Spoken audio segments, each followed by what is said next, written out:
Francis, merci beaucoup d'être à nouveau là, de nous avoir fait confiance et on a beaucoup, beaucoup de confiance en vous. Merci beaucoup. Oh là là, ben après tout ça, que dire? Alors, Brigitte a dit, je ne donne pas mon avis. Aucun des membres de la commission particulière d'un débat public ne donne son avis parce que cela fait partie de notre mission. Nous sommes neutres vis-à-vis des projets qui sont présentés. Donc, ce n'était pas tellement une conviction personnelle qui m'amenait à ne pas donner mon avis, mais simplement le respect de la mission que j'ai acceptée. C'est le cas aussi de tous les membres de commission particulière du débat public. Donc, ce matin, nous sommes venus en renfort, si je puis dire. Il y a Léo quelque part, Léo Pillet, qui est le secrétaire général du débat, Anna, qui est ici, Raphaël, qui travaille avec lui, et puis Jacques Regade, qui est un des membres et qui vient de Limoges. Il est venu de Limoges exprès, Brigitte, pour cette matinée. Voilà. Alors, je voudrais d'abord dire qu'on change d'échelle par rapport au parc éolien en mer. Là, ce débat public relève d'une saisine de la CNDP par RTE, Réseau Transport d'électricité. Il s'agit du transport d'électricité à haute et très haute tension. C'est un schéma auquel le RTE est contraint, tout simplement par la loi. C'est un schéma qui nous mène à 2040 et qui représente un investissement assez lourd. On va en reparler. Et donc, il y a un débat public. Et ce matin, nous sommes invités, accueillis par les Océanes et par le maire du Pouléguin et par Brigitte Bornemann pour que l'un des événements de ce débat public se déroule ici ce matin. Ce qui veut dire que nous sommes dans le contexte habituel des réunions publiques du débat public. Alors il y a un certain nombre de règles et en particulier cette séance est filmée. Il y a des internautes derrière leurs écrans d'ordinateur qui vont suivre cette séance. Et ensuite, tout ce qui se passe, tout ce qui va se dire ici aujourd'hui sera accessible en replay sur le site du débat public.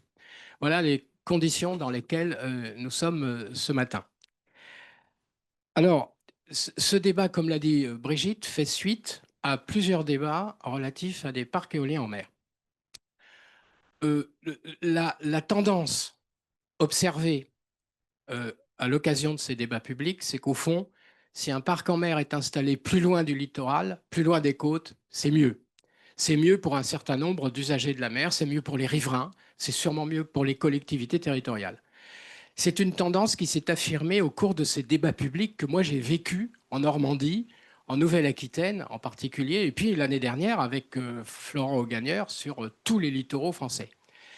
Et donc, l'éloignement, c'est de la distance. Et la distance, c'est quelque chose qui amène à revoir toutes les règles de raccordement. Et c'est la raison pour laquelle j'ai proposé à RTE que ce matin, on puisse s'intéresser au poste électrique en mer, évidemment avec tous les câbles qui vont avec ce poste en mer, tout simplement parce que c'est une question absolument centrale dans l'approvisionnement électrique des consommateurs. Alors, on va changer d'image.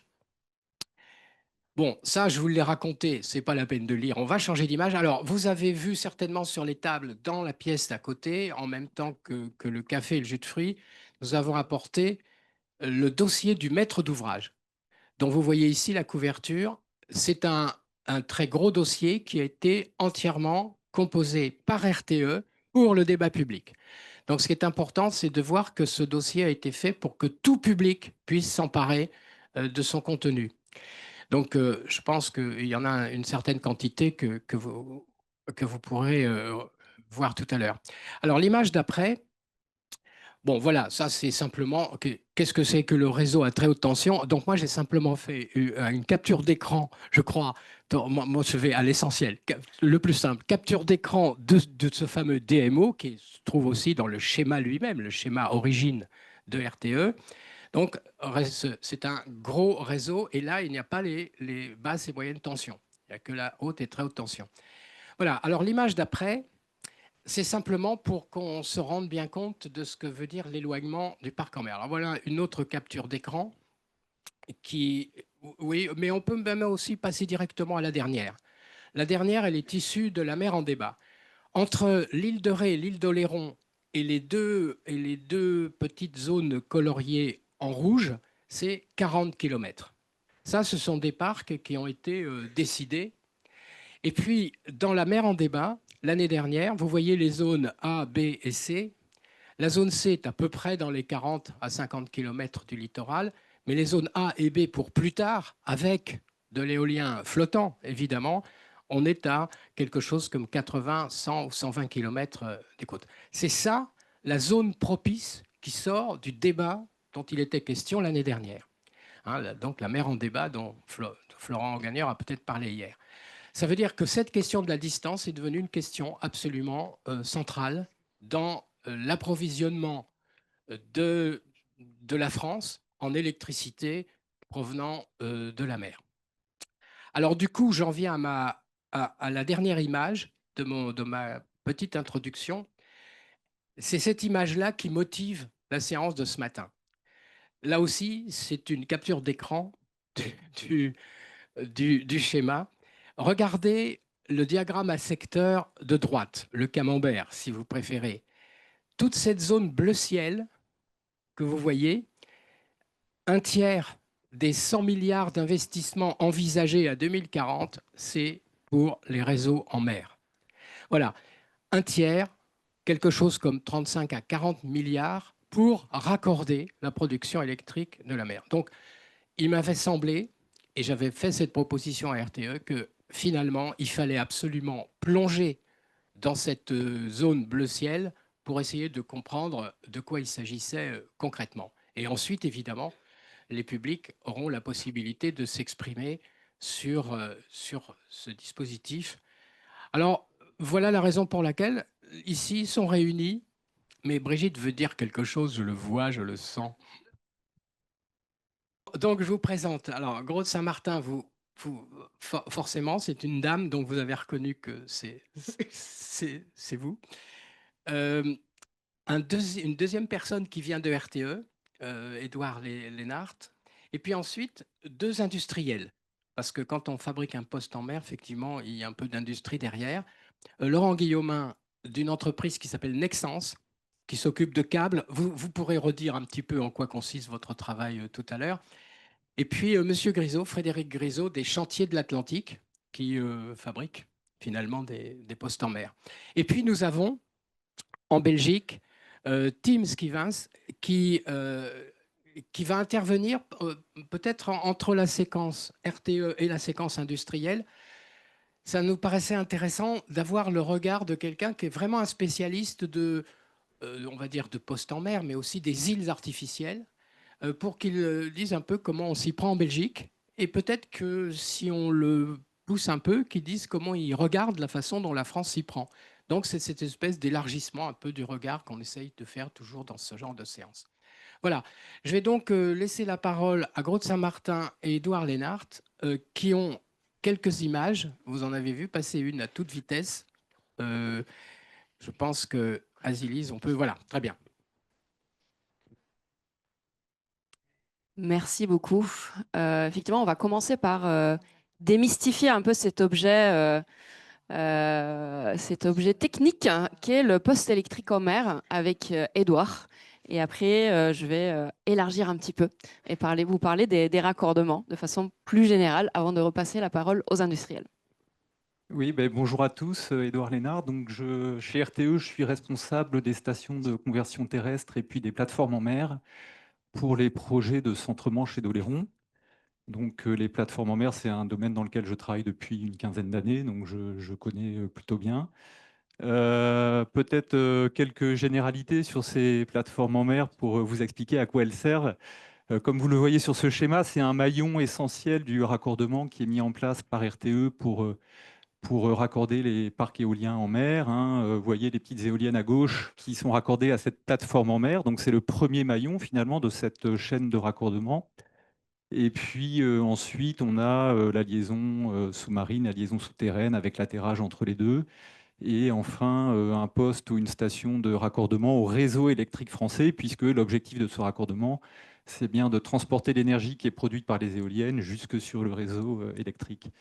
Donc, ces plateformes en mer, comment est-ce qu'on pourrait les caractériser? Bah, d'abord, comme leur nom l'indique, elles sont installées en mer. Ça, c'est la première caractéristique. Donc, en mer, ça veut dire qu'elles subissent les conditions du site sur lequel elles sont installées, les vagues, le vent, les courants, etc., etc. Et donc, il est important de les concevoir et de les construire de manière à ce qu'elles résistent à ces événements extrêmes et puis surtout qu'elles puissent tenir dans le temps, puisque pour certaines d'entre elles, par exemple pour les projets de Centre-Manche, elles vont rester installées pendant 40 ans pour assurer ce raccordement. Donc ça, c'est une première caractéristique. Une deuxième caractéristique, alors une comparaison que j'aime bien faire, qui est peut-être un petit peu simpliste, mais qui est assez parlante, c'est de les comparer à des multiprises, finalement. La multiprise, d'un côté, on branche un certain nombre de câbles qui viennent des éoliennes, hein, voilà, ce sont les différentes positions de la multiprise. Et puis de l'autre, on a ce câble, ces câbles qui sont branchés sur le secteur, le réseau électrique.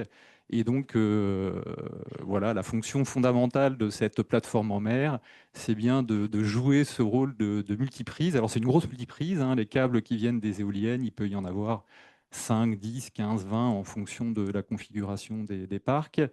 Et voilà. Et puis, peut-être pour continuer, cette plateforme en mer, donc une grosse multiprise installée en mer, elle a aussi des fonctions importantes de contrôle et de protection, un petit peu à l'image de votre tableau électrique à la maison équipée de ces disjoncteurs.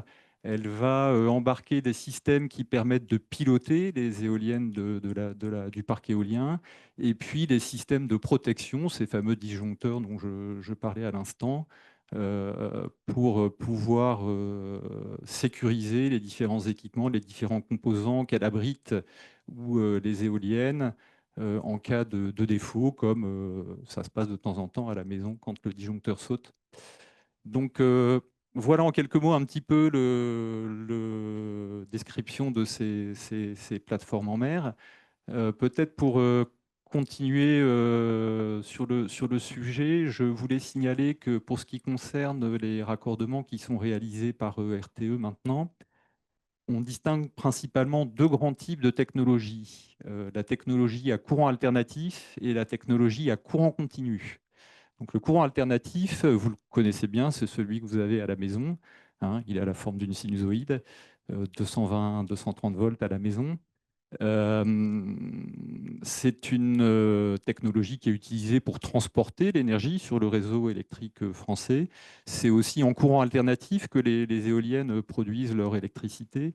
Et donc, dans ce type de technologie, courant alternatif, finalement, on reste en courant alternatif tout le long du raccordement, depuis les éoliennes jusque sur le réseau électrique français.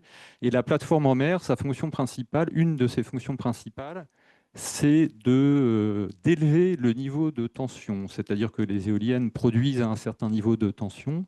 Et puis, la plateforme en mer abrite un transformateur qui va rehausser ce niveau de tension.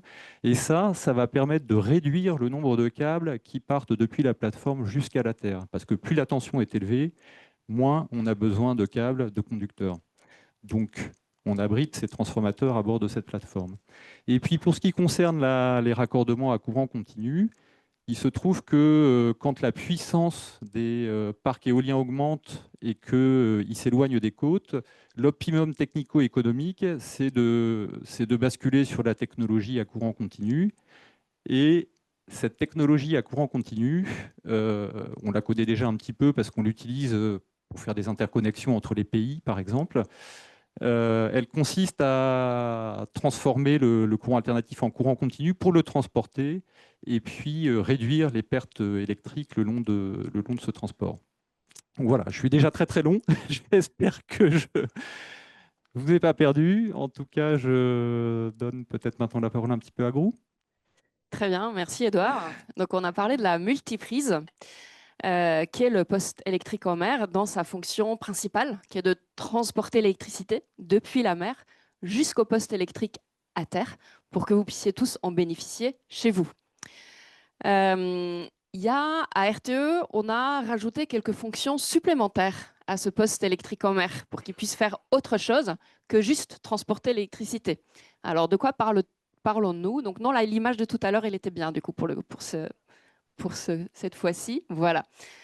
On a eu l'intention qu'on pouvait en faire aussi autre chose. Alors, il faut remonter un peu dans le temps pour parler de ça. C'est dans les années 2016-2017, pendant lesquelles RTE a récupéré la responsabilité du poste électrique en mer. Avant cette période, c'était les producteurs qui finançaient le raccordement et qui étaient responsables du poste électrique en mer. En 2016, on a changé. On a changé parce que l'État souhaitait qu'on puisse limiter l'impact sur l'environnement, limiter l'impact sur le coût pour le consommateur en permettant à RTE de mutualiser les raccordements des parcs éoliens en mer. Donc 2 parcs, un raccordement, et aussi de standardiser ces postes en mer. Et en même temps, quand ça s'est passé, on a eu la stratégie nationale mer et littoral qui a indiqué que les postes électriques en mer pouvaient faire l'objet de multi-usages, donc d'usage par des tiers, pour élargir les fonctions du poste en mer. Donc avec une personne qui est d'ailleurs dans la salle aujourd'hui, Aurore Gilman, on s'est saisi de cette opportunité-là et on a engagé une concertation avec nos principaux partenaires. On a lancé un appel à projet à Dunkerque pour identifier ce que pouvaient être ces co-usages. Donc à gauche du slide, en haut là, vous avez un exemple de dessin qui a été fait dans un atelier de brainstorming autour des co-usages. Donc c'était avec nos principaux partenaires. Quand on avait fait l'appel à projet sur le premier poste en mer qu'on devait construire à Dunkerque, on s'est basé sur ces réflexions-là. Et on a demandé quel service est-ce que vous voyez qui puisse être utile pour les collectivités, pour les territoires, pour les usagers de la mer. On a eu plus de 200 réponses à cet appel à projet. Et on a identifié 2 fonctions principales qu'on pouvait mettre en place sur les postes en mer. Les 2 fonctions, c'était la première, la fonction d'observatoire en mer, c'est-à-dire utiliser le poste en mer pour poser des radars, des caméras, pour observer le milieu marin.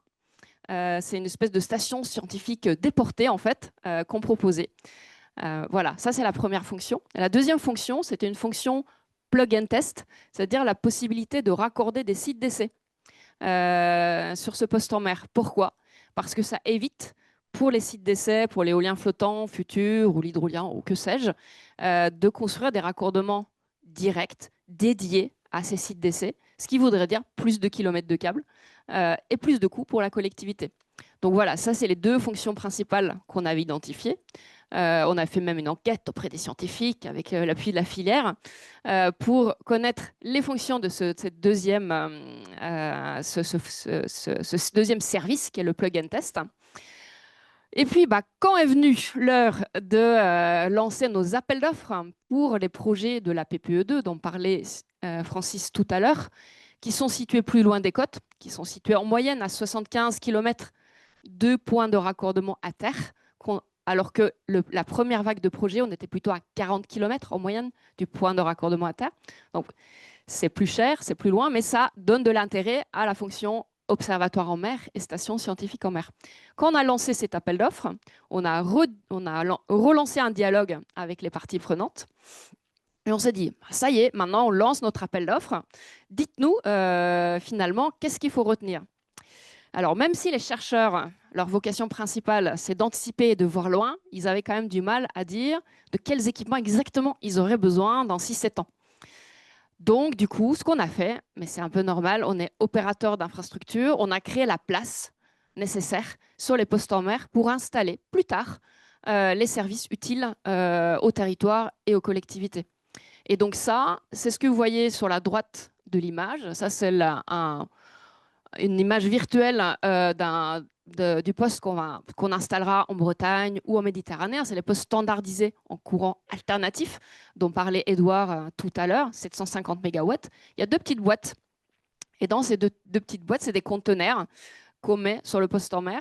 Donc ces conteneurs sont alimentés en électricité, en liaison télécom, pour permettre le raccordement, la transmission des informations qu'on peut capter en mer avec les radars qu'on installera plus tard. Donc, au moment où on a dimensionné cet espace sur la base des informations qu'on a collectées, Le jour venu, on va pouvoir installer les équipements. Là, c'est les postes électriques Bretagne et Méditerranée. Sur le poste de Centre-Manche, c'est une autre solution qui a été trouvée, Dunkerque aussi, mais le principe est le même. C'est toujours de l'espace avec de l'électricité et la possibilité de transmettre des informations qui sont préparées. On peut même proposer un soutien financier pour les projets proposés grâce au dispositif Pharemer, qui est un dispositif d'accompagnement des projets créé dans le cadre du contrat de service public de RTE, sous l'égide du préfet. On peut sélectionner des projets et les possibilités de co-usage font partie du périmètre possible. Donc voilà, si vous avez des idées, c'est aussi pour ça qu'on est là, pour dialoguer, pour concerter. Vous voyez que cette fonctionnalité est née de la concertation. C'est de la concertation qu'on fait aujourd'hui, donc n'hésitez pas si vous avez des idées pour ça. Alors ensuite, pour finir, les prises pour les sites d'essai, on ne les voit pas sur l'image, mais elles sont là. Elles sont là et on est en dialogue avec OpenSea pour voir ce qu'on peut faire. Voilà, pour les co-usages. Merci. Oui, merci. Gros, je pense qu'on pourrait donner la parole à Tim Skivens tout de suite, et puis ensuite une séquence avec vous pour avoir vos réactions. Voilà, je pense que c'est une... Et ensuite, eh bien, on verra les gens qui fabriquent et qui posent. Donc, pour avoir Tim, j'imagine que Oui, il est resté en Belgique et on devrait le voir. Donc, merci pour me donner la parole. Je voulais juste cadrer un peu comment l'évolution vers l'éolien en mer évolue en Belgique. Et je voulais commencer avec ceci. Et donc ici, vous voyez la mer du Nord belge. C'est très petit, mais quand même, on va installer du vent.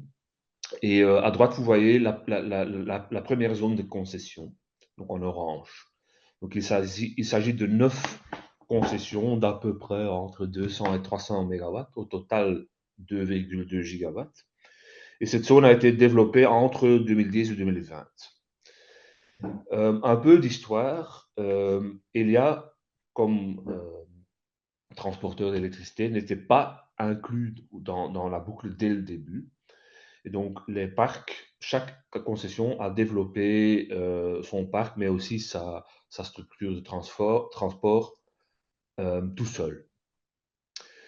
Donc, à un moment donné, après 5 concessions, on s'est rendu compte, ben voilà, on est en train quand même d'installer beaucoup de câbles différents. Est-ce qu'il ne vaut pas plus? Et donc, à ce moment-là, on a demandé à Elia de venir avec une idée. Le mot est déjà tombé, d'une multiprise. Et c'est la plateforme que vous voyez dans l'image à droite, qui s'appelle OSI, Offshore Switching Yard. Et là, l'idée, c'est vraiment de former une multiprise. On n'a pas encore introduit de la transformation, comme le collègue d'RTE a expliqué, parce que bon, les 4 concessions étaient déjà en cours de développement, mais on a quand même fait une multiprise au niveau haute tension, au niveau 220 kV. Ça prend quand même pas mal d'avantages, c'est-à-dire on a besoin de moins de câbles vers la côte, mais on ajoute aussi de la redondance. Et donc, les parcs qui sont raccordés avec leurs propres câbles, s'il y a un problème avec leurs câbles, voilà, ils ont quand même un problème avec le parc. Nous, avec le OSI, on ajoute quand même de la redondance. Et on a vu ça. On a le parc de Rentel, ils ont eu un incident câble il y a 2 ans. Et voilà, on a pu leur aider avec un autre câble et donc éviter qu'ils devaient déconnecter du réseau. Donc ça c'est un peu d'histoire. Donc, la matière dont on travaille aujourd'hui, c'est une deuxième zone qui a été décidée par le gouvernement, et c'est la zone Princesse Elisabeth. Et donc là, le contexte a changé aussi parce qu'on a vu, OK, le concept avec le TSO, hein, donc le transporteur d'électricité, qui vient avec un point de raccordement dans la mer, c'est quand même un concept qui est meilleur. C'est-à-dire, les concessions peuvent se raccorder directement sur le réseau, et donc on élimine déjà le besoin des plateformes ou des postes en mer chez les parkmen. Et donc c'est juste l'infrastructure de transport d'électricité qui est installée offshore. Ça, c'est déjà une chose. Et deuxièmement, ben voilà, le coût total, le coût système devrait être plus bas en faisant ça. Donc voilà, la responsabilité est venue chez nous et voilà, la ministre de l'électricité, d'énergie, nous a demandé de trouver une solution pour le raccordement. Mais en même temps, elle nous a demandé aussi de venir avec une solution pour le déficit en potentiel renouvelable qu'on a en Belgique. On est un petit pays avec une surface en mer très, très, très, très faible. Donc, elle voulait plus de potentiel. Et c'est comme ça qu'on est venu avec le concept du Princess Elizabeth Energy Island. Donc, c'est toujours une multiprise, hein, mais, et je vais prendre ce slide ici, c'est un peu technique, j'avoue. Donc, mais on voulait créer un point de raccordement avec une fonction double. C'est-à-dire, premièrement, en première phase, de raccorder le vent, et c'est beaucoup, hein, on parle de jusqu'à 3,5 gigawatts, donc plus que le double que installé aujourd'hui, mais aussi quelque part un point de raccordement pour raccorder la Belgique vers des ressources renouvelables à l'étranger. Et de facto, les projets à l'époque, hein, c'était un concept de 2020-2021, les candidats étaient l'Angleterre et le Danemark. Mais typiquement, en général, on dirait que ce sont des pays avec un surplus en potentiel d'éoliennes. Et c'est comme ça le concept du Energy Hub a été né. Je vais revenir sur ce slide ici, parce qu'ici on parle d'un plan de développement de RTE qui est présenté ici pour le débat. Mais voilà, notre projet ferait vraiment partie de notre plan de développement, c'est en néerlandais, désolé, donc le plan de développement fédéral, ça s'appelle, en Belgique. Donc il y a 5 piliers, dont le projet, notre projet, un des 5 piliers. Les autres piliers sont vraiment focalisés sur l'intégration des renouvelables, c'est le pilier 1. De l'autre côté, on voit aussi le défi d'électrification en général, hein, de l'industrie, mais aussi de la société privée. Le quatrième élément, c'est, disons, la position centrale de la Belgique dans le réseau européen. Et 5 piliers, quand même important aussi, de le faire d'une façon optimale, c'est-à-dire socio-économique optimale. Donc ça, c'est un peu le contexte de notre projet. Je reviens la dernière fois sur ce slide-ci parce que les collègues ont aussi parlé de deux technologies et en effet, on vise de combiner les technologies. Donc la partie courant alternatif, on peut quand même bénéficier de cette technologie-là parce que la location de l'île artificielle se trouve à peu près 45 km de la côte. Donc là, on est bon. Mais pour ce point de raccordement international, il faut des liaisons vers l'Angleterre, vers le Danemark ou les Pays-Bas ou peu importe. Ça sont typiquement de nouveau des liaisons longues et pour ça, on aurait besoin du grand comment on dit ça en français? Continu, voilà, c'est ça.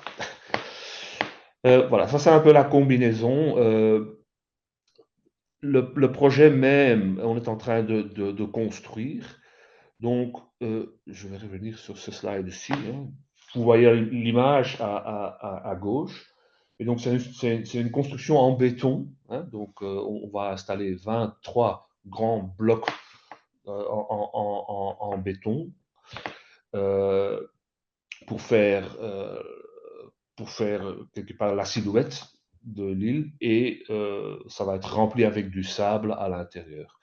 Après, quand c'est fait, on va installer des postes sur mer très similaires à les structures montrées par RTE, mais ça sera plus petit parce qu'on peut installer les transformateurs, par exemple, à l'extérieur. Donc, ça sera un peu plus light pour ça. Je ne vais pas prendre beaucoup plus de temps. Je voulais juste encore montrer quelques images. Et donc ici, vous voyez un schéma de nos blocs, de nos caissons. Ça s'appelle des caissons. Et donc 23 au total, qui sont faits onshore en Pays-Bas. Vous voyez ici à droite. Ils sont transportés un par un vers le site. Et parce qu'ils ils flottent, hein, ils flottent à eux-mêmes. Au moment qu'ils sont en position, ils sont remplis d'eau et donc mis sur le sol de la mer. Après ça, ils sont remplis avec du sable au moment et après ils sont stables. Donc ici, vous voyez quelques images. On a installé pour l'instant 11 des caissons. Hein. Enfin, vous voyez ici, ils sont avec des petits bateaux. Ils sont tirés vers le site. Après, ils sont installés, positionnés et remplis d'eau et remplis de sable. Ça, on voit ici. Et voilà. Maintenant, on va prendre une petite pause, c'est-à-dire pendant l'hiver, on ne sait pas travailler, donc on va continuer en printemps de l'année prochaine. Voilà. Quelques dernières photos.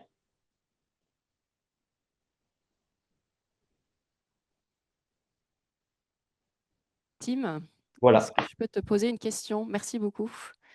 Dans le schéma de développement de RTE, donc on prévoit effectivement 22 gigawatts à horizon 2040 dans notre scénario de référence, tout en étant ouvert sur un tas d'autres scénarios. Hein, c'est l'objet de la concertation sur le schéma. On voit que quand on raccorde beaucoup de parcs éoliens en mer et globalement pour faire face à la transition énergétique, il y a beaucoup de renforcements du réseau terrestre qui sont nécessaires. Il faut le faire évoluer, l'adapter, le renforcer. Est-ce que c'est le cas en Belgique aussi ou pas? Oui, c'est une très bonne question et c'est aussi le cas en Belgique. Donc, on a quand même deux grands projets dans la pipeline pour pouvoir accorder les 3,5 gigawatts supplémentaires. C'est un grand projet qui s'appelle Ventilus en Flandre et un grand projet Boucle du Hainaut en Wallonie. Et comme toujours, la Belgique est un pays compliqué. Hein, donc, tout ce qui est la matière offshore, je dirais, en mer, c'est une matière fédérale. Donc, c'est géré par le gouvernement fédéral.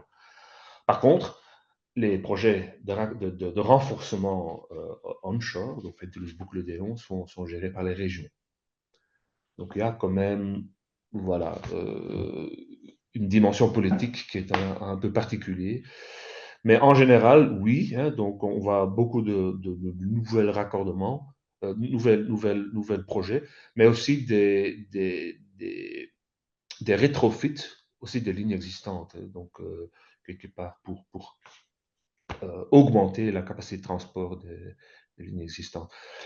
Je vais quand même dire dans la même phrase que l'évolution offshore n'est pas la seule raison pour faire ces nouvelles lignes ou les augmentations de capacité. Et donc, j'avais dit, l'électrification en général joue un grand rôle aussi. Et c'est une deuxième chose. Et troisième chose, le fait que la Belgique, électriquement, en tout cas, est centralisée en Europe. On voit beaucoup de courants de transit qui ne sont pas utilisés par nous-mêmes, mais qui viennent de la France vers les Pays-Bas, vers l'Allemagne, j'en sais rien. Mais donc voilà, on voit un besoin très important causés par cet effet aussi.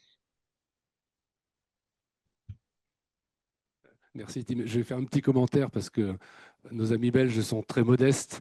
Il faut savoir que la longueur du littoral belge, c'est la moitié de la longueur du littoral de la Loire-Atlantique. D'accord ? Et ils ont déjà 2,5 gigawatts d'éolien offshore installés et ils prévoient 3,5 gigawatts supplémentaires. Donc ils sont très en avance, en tout cas dans leur développement et dans leur technologie. Et ce que vient de montrer Tim montre qu'ils ont une longueur d'avance en matière d'innovation aussi. Donc je pense que c'est assez remarquable pour le préciser ici.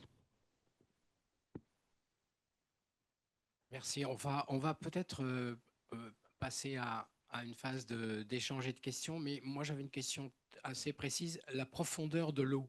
Est-ce que la profondeur de l'eau, quand on... Alors, vous avez dit 45 km pour Princesse Elisabeth. En France, quand on s'éloigne, l'eau est un petit peu plus profonde. J'ai envie de vous mettre tous sur la question de la profondeur de l'eau et ses incidences.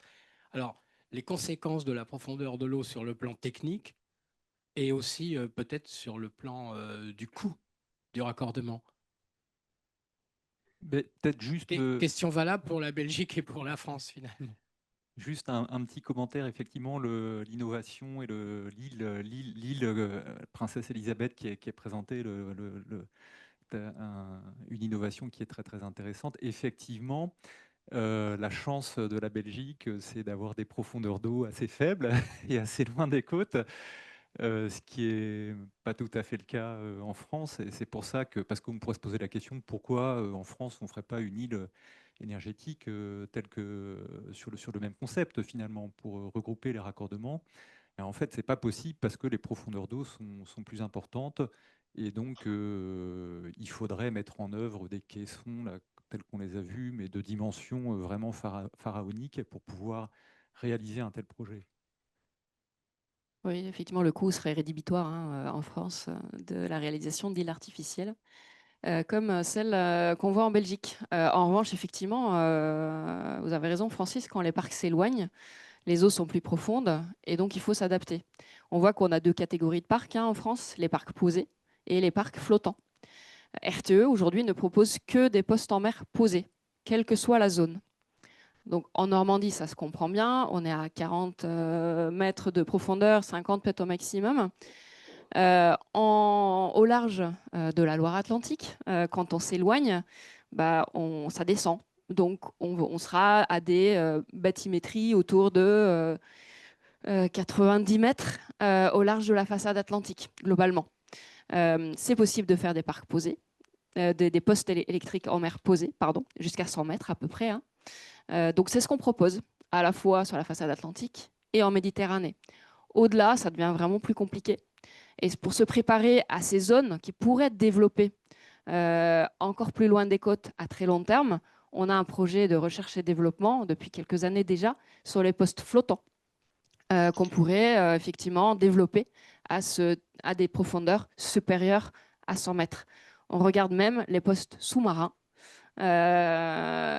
qui serait une autre possibilité potentiellement à des profondeurs très importantes. Voilà, les deux projets de recherche qu'on regarde. Et vous, Tim, vous souhaitez intervenir? Parler de la Ben, France? je vais vous donner d'abord le chiffre. Hein.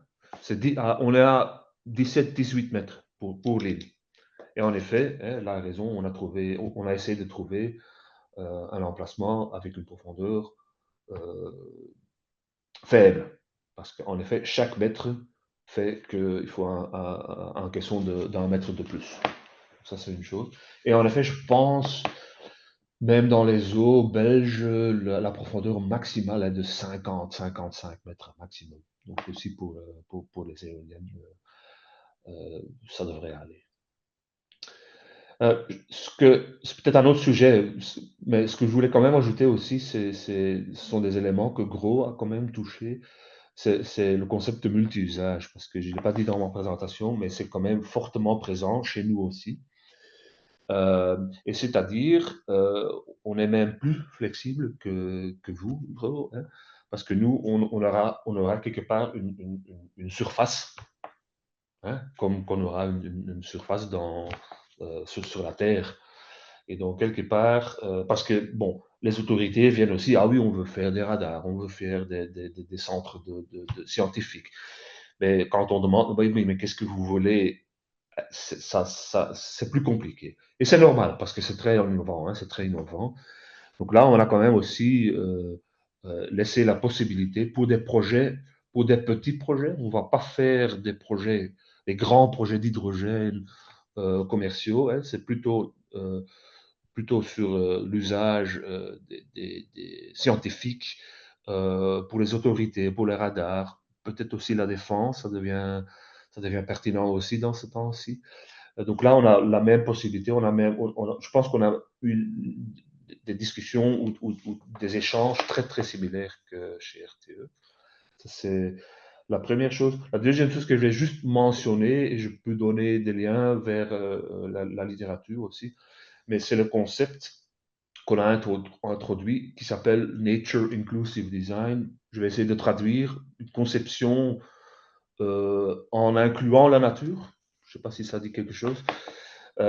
Mais l'idée était, OK, voilà, on va quand même installer quelque chose en mer. Hein, ça va avoir une influence. Est-ce qu'il ne serait pas possible d'apporter des améliorations aussi?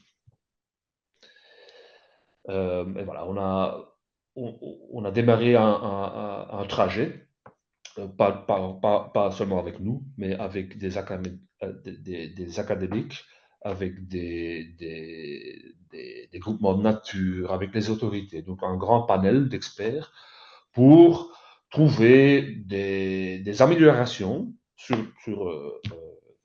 la structure existante qui pourraient apporter à l'écologie. Mais je vais peut-être partager un lien avec vous.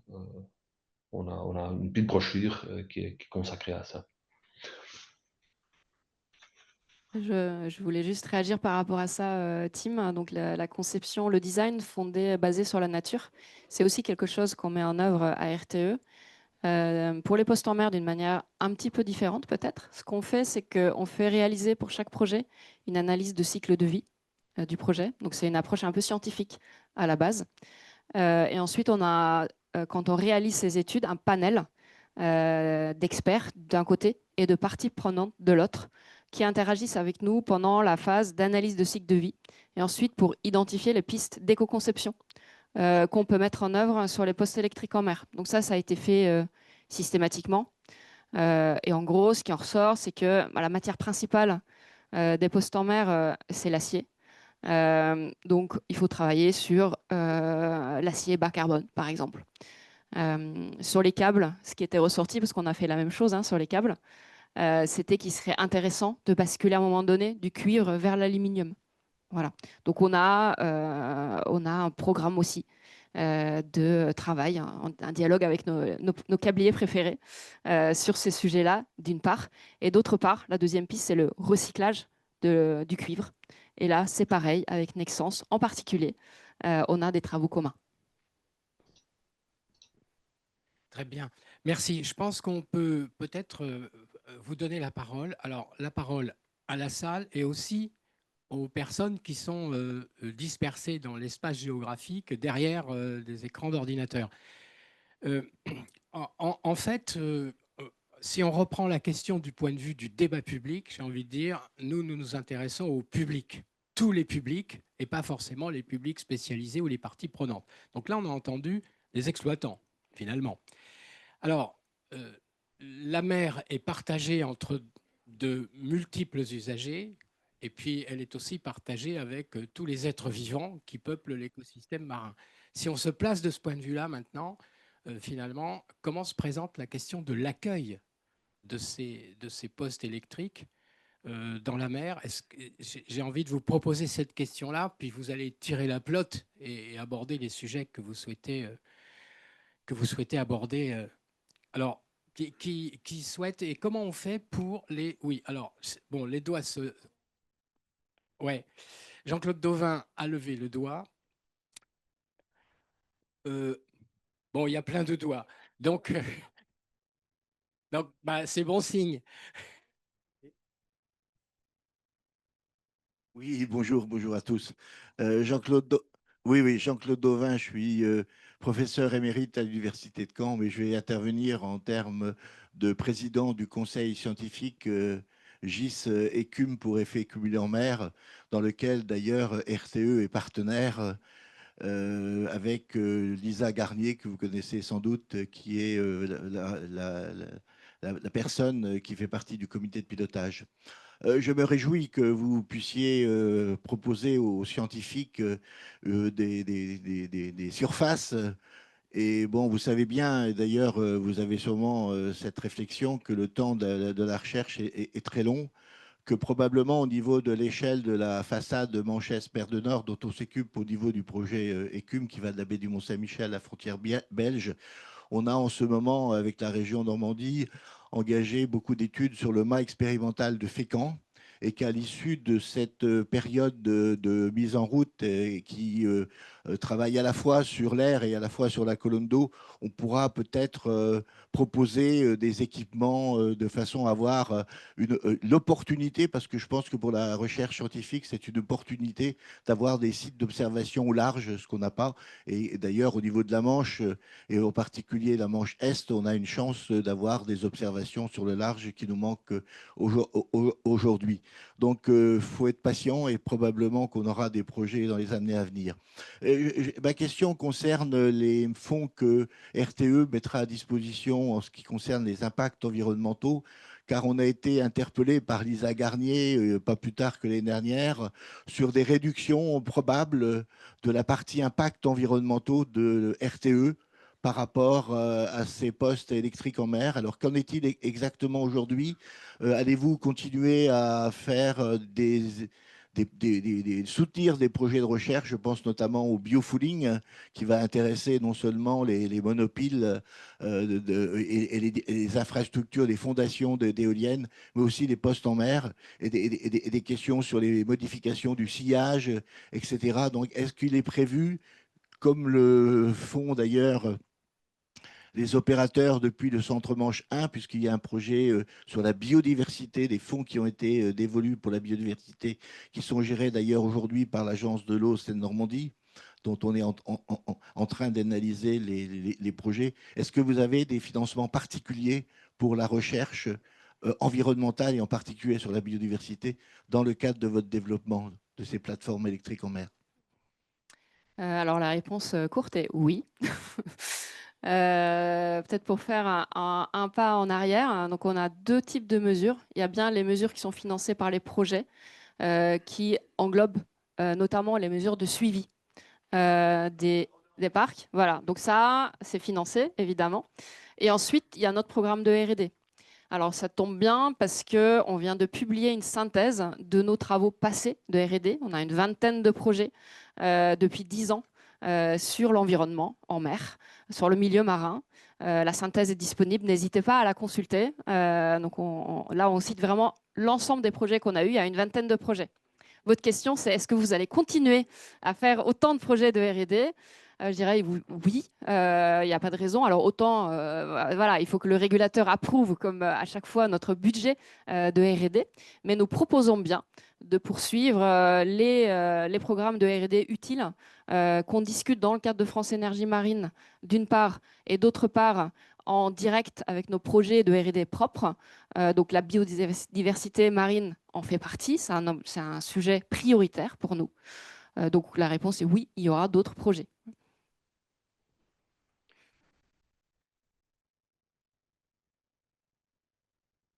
Non, Phare et Mer, c'est pas un projet de R&D, c'est pas financé sur notre budget de R&D. Phare et Mer est financé par les projets. C'est une poche, en fait, avec un volume financier qui permet d'accompagner les projets, qui a été validé dans le cadre du contrat de service public de RTE. Donc là, il y a une petite enveloppe pour le poste en mer, pour des projets intéressants par la collectivité, proposés par eux, par elle, et validés par le préfet.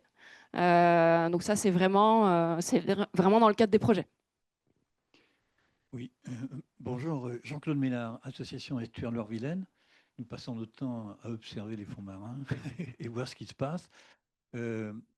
Oui, quand j'ai vu effectivement en Belgique des monceaux de béton descendre au fond de la mer, quand je vois aussi les installations des postes que vous mettez, moi, je me dis toujours, et si on avait réfléchi à ce que ce soit des habitats pour la faune, la flore, c'est un peu profond, mais il y en aura quand même, surtout pour la faune.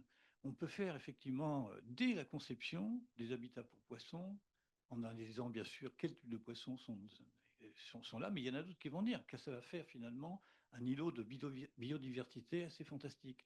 Donc on pourrait améliorer ça. La même chose pour les postes en mer de raccordement. On peut imaginer sur les fondations métalliques, etc., des formes, des structures qui permettent effectivement de faire revenir une quantité de poissons très intéressante. Et puis, deuxième chose qui me semble important, puisque Jean-Claude Dauvin a pratiquement tout dit autrement, mais c'est il y a systématiquement, quand on met quelque chose en mer, pas trop profond, donc de la surface à quelques dizaines de mètres, pas plus, on a beaucoup de filtreurs qui s'installent là-dessus. Donc le problème, effectivement, quel type de produit qui va permettre de ne pas corroder, mais qui en même temps va pouvoir impacter fortement ces filtreurs, qui dans la chaîne trophique vont ensuite nourrir le poisson et ainsi de suite, pose une question, un problème, et j'aimerais savoir justement si vous envisagez toutes ces questions-là dès la conception de ce que vous proposez. Merci beaucoup pour toutes ces propositions déjà. Alors, est-ce qu'on réfléchit là-dessus dans la phase conception du projet? La réponse est oui, on le fait. On essaie de voir comment on peut transformer finalement les fondations du poste en mer et les protections anti-affouillement qu'on met en place pour des raisons techniques, les transformer pour en faire un effet récif. Voilà. Après, on est toujours ouvert si vous avez des idées très concrètes sur le type de structure qu'il faudrait mettre en œuvre pour favoriser la croissance de la biodiversité dans telle ou telle zone. Nous, on n'est pas des experts des différentes zones, c'est plutôt vous. Donc, n'hésitez pas à nous faire des propositions plus concrètes sur ce sujet-là. Je sais pas, oui, ça marche. Et je rajouterais en tant que concepteur de plateforme que Chantiers de l'Atlantique a développé en 2010-2012 un concept de nichoir qui s'accroche sur nos fondations avec des scientifiques qui avaient regardé un peu ce sujet-là. Et c'est quelque chose qui est, un dossier qu'on peut réouvrir avec les connaissances d'aujourd'hui et vos suggestions. Thierry Guimberto, j'ai deux questions un peu différentes, mais des vraies questions. La première, elle est vraiment sur la durée de vie des postes en mer. Est-ce que vous avez un peu des éléments? Alors, soit durée de vie technique, soit aussi autorisation réglementaire de rester sur le domaine maritime. Et puis, la deuxième question, elle renvoie à ce que vous avez un peu abordé, la question de la connexion à terre de ces multiprises en mer. Et je voulais savoir où en était le projet GILA, c'est-à-dire en termes de calendrier, qu'est-ce qui se profile dans les mois qui viennent? Peut-être tu veux prendre la durée de vie, Edouard, je fais le reste. Oui, alors sur les durées de vie, typiquement sur les projets de centre-manche qu'on est en train de concevoir, la durée de vie qui est prévue pour les plateformes en mer, c'est 40 ans. Hein, donc ça veut dire que dans tous les calculs de structure qui sont faits pour vérifier qu'effectivement on va tenir ces durées de vie, on prend en compte ces éléments-là pour dimensionner les structures. Ça ne veut pas dire que voilà, de temps en temps, il y a des mises à jour à faire sur les logiciels, sur les équipements, de la maintenance, etc. etc. Mais en tout cas, l'objectif, c'est bien de pouvoir rester au moins 40 ans, puisque peut-être même plus, on verra dans 40 ans dans quel état de santé sont ces plateformes. Hein. On va aussi les équiper de capteurs, justement, pour pouvoir vérifier au fur et à mesure du temps leur vieillissement, la vitesse à laquelle elles vieillissent. Et éventuellement, dans 40 ans, pourquoi pas les prolonger? Bon, ce sera une question qu'on se posera un peu plus tard. Voilà. Et du point de vue réglementaire, la concession d'occupation du domaine public que nous avons est aussi de 40 ans, donc ça tombe bien. C'est bien cohérent.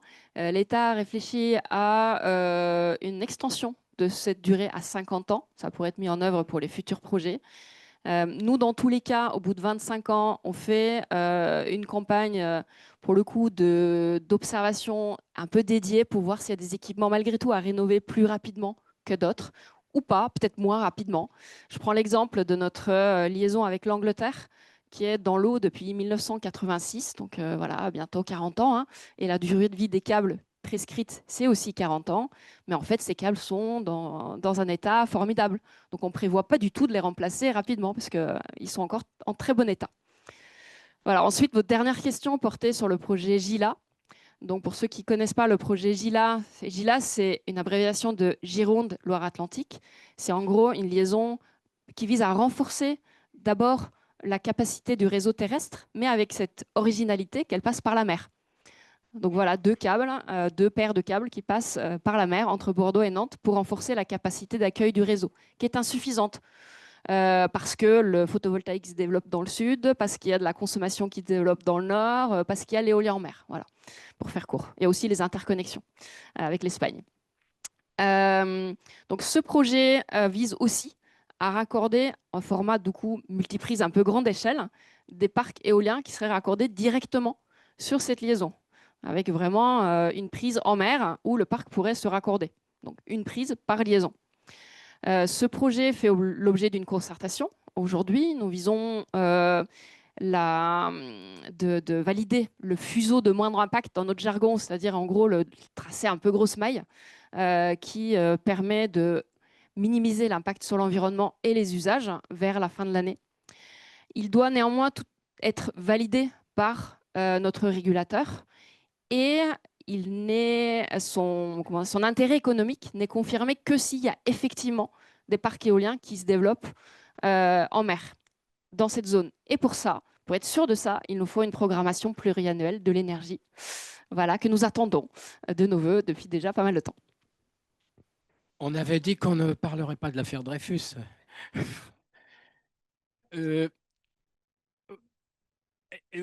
Brigitte, tu es parfaite. Je l'avais noté.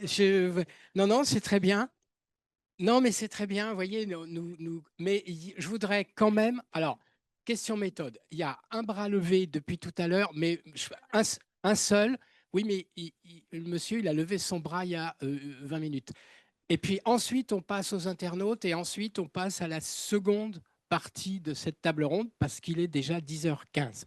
Donc peut-être, si vous avez une question simple et courte, et ensuite, on passe aux interventions des internautes. Je vous remercie beaucoup, monsieur. Je m'appelle Paul, je suis chercheur scientifique. Vous êtes tous des brillants experts pour nous décrire l'industrie éolienne. Vous parlez souvent de puissance installée. Est-ce que les experts que vous êtes pourriez nous expliquer et nous donner plus de détails sur le chiffre des 30% de rendement, donc la puissance fournie?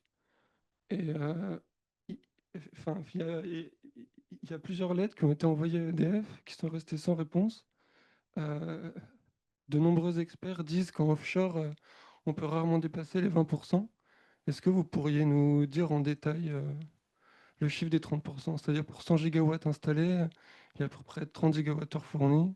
Entre la différence, l'énergie qui dépend du cube de la vitesse du vent, comment on peut arriver à ce chiffre-là? Et je pense, comme vous êtes des experts, il serait bon de remettre à chaque fois la science au centre du village. Je vous remercie.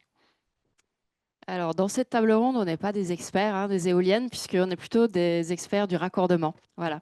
Cela dit, RTE, dans sa mission de service public, n'est pas seulement chargé de raccorder les différents parcs, qu'ils soient éoliens, nucléaires, solaires. Enfin, on est vraiment neutre, on raccorde tout le monde. On fait en sorte que l'électricité arrive chez les consommateurs. On a aussi une mission de service public qui est d'assurer l'équilibre entre l'offre de production et la consommation. Et dans cette optique-là, on regarde, évidemment, c'est important pour nous de savoir si, quel que soit le type de parc, quelle est ce qu'on appelle la courbe de charge ou le facteur de charge de la production, c'est-à-dire le rapport entre ce que le parc peut produire au maximum. Dans le cas d'un parc éolien en mer, ça va être quand le vent est au maximum. Dans ce cas-là, c'est la puissance maximale. Le solaire, c'est quand le soleil est au maximum, par exemple. Voilà.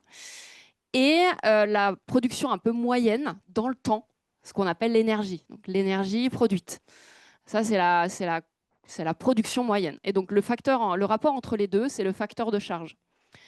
Donc aujourd'hui, le photovoltaïque, par exemple, produit en moyenne entre 20 et 25% de sa puissance maximale. Alors ça, c'est le facteur de charge. L'éolien terrestre, on est entre, de mémoire, 25 et 30% à peu près. L'éolien en mer, c'est plus, en fait. Pourquoi? Parce qu'on va plus au large et les vents sont plus forts et plus réguliers au large. Donc, on va atteindre les 40%, voire les 50%. Aujourd'hui, Saint-Nazaire, on doit être entre 35 et 40% moyenne de mémoire encore. Hein. Aléas, parce qu'il y a eu des aléas sur le poste en mer. Et puis en mer du Nord, sur les parcs qui sont vraiment éloignés. Par exemple, en Écosse, il y a un parc flottant qui s'appelle Highwind. Lui, il a une moyenne de 53% depuis son installation. Voilà, donc on est un peu dans cette fourchette-là en mer, entre 30% et 50%, selon les conditions de vent, tout simplement. Donc en France, C'est Highwind.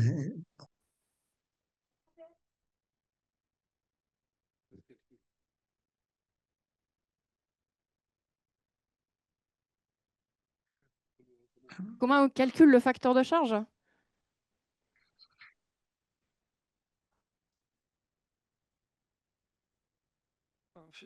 Je veux dire, en fait, ma question, c'est comment est-ce que vous le calculez et pourquoi la méthode n'est pas disponible sur un site public? Enfin, ce que je veux dire, c'est que vous balancez le chiffre comme ça. Enfin, vous, c'est pas vous. C'est EDF, vous dites qu'il y a 30%, il y a un beau musée à Saint-Nazaire qui fait la promotion de l'éolienne. Vous dites 30%, mais vous rentrez pas dans le détail. Est-ce que, enfin, justement, on est en commission de débat. Est-ce qu'il ne serait pas bon que le public puisse avoir accès, sans rentrer dans les grandes formules statistiques, mais juste un simple détail avec un graphique, avec des données, avec pourquoi est-ce que c'est si opaque? Alors, ce n'est pas opaque. Alors, ce que je peux vous conseiller, c'est de regarder le bilan prévisionnel qui est publié par RTE. Là, on dit très clairement, on donne très clairement la méthode de calcul. Donc ça, voilà, c'est tout à fait accessible.